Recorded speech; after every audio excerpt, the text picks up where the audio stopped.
I referred earlier to the difference between win-lose and win-win negotiating. Just to recap, win-win is where you're attempting to get a deal that works for both parties, where both parties will leave the negotiation feeling at least reasonably satisfied with the outcome, and then win-lose negotiation, where you're just attempt to get as much as you possibly can at the expense of the other person.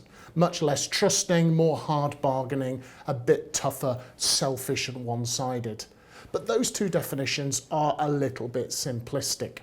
I have a thing that I call the negotiating continuum, which is a range of negotiating styles ranging from the extreme of win-lose on one side across to more win-win style negotiations. So let me just take you through those.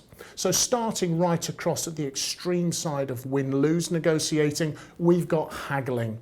You'll all be familiar with haggling. It's something you'll have done maybe at a market stall or with a beach salesman when you've been on holiday. Haggling is largely confined to just one thing, and that's about price.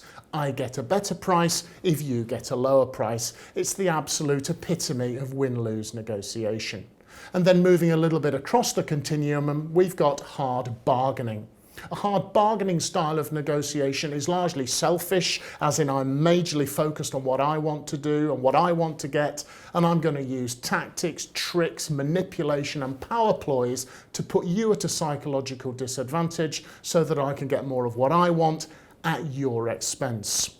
We then move across the continuum a little bit more to transactional negotiation. In transactional negotiation, I am starting to think a little bit more about what's in it for you. Perhaps 70% of my time is focused on myself and 30% of my time is focused on you.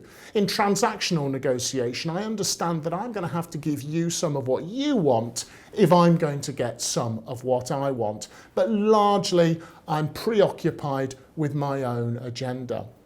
We then move across to trading concessions. Trading concessions is more of a 50-50 attention, whereas I'm focusing more on what you want and trading backwards and forwards, giving you something of what you want in return for something that I want. It's the classic give and take.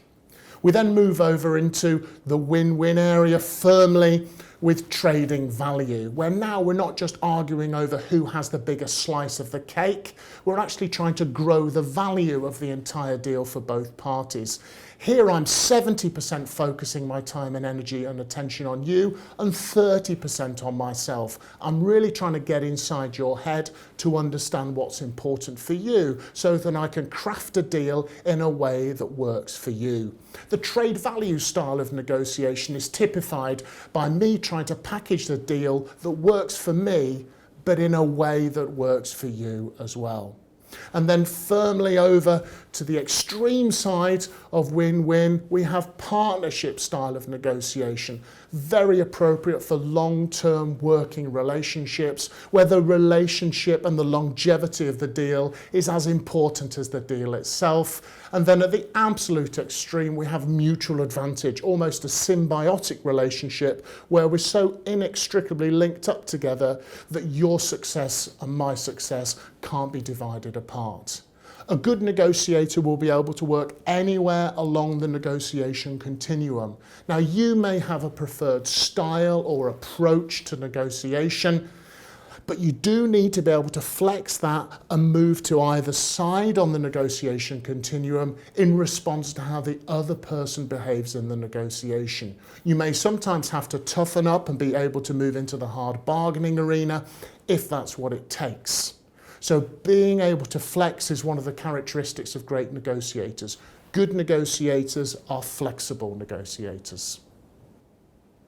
So in your workbook, you've got a complete breakdown of the negotiation continuum. So what I'd like to ask you to do is take a look at that, study that, decide which of those styles is the most comfortable for you, which is your kind of default setting, and then make sure you really understand the other styles, what describes them and what makes up those styles, And then my challenge to you is to stretch and flex your behaviour, go outside of your negotiating comfort zone and try being a bit tougher, going more win-lose perhaps in one direction, and also pushing yourself to go to those true collaborative win-win styles on the other. So spend some time working through that in the workbook and make sure you really understand those different styles, and then you'll be better able to adopt them in the real life negotiation situations.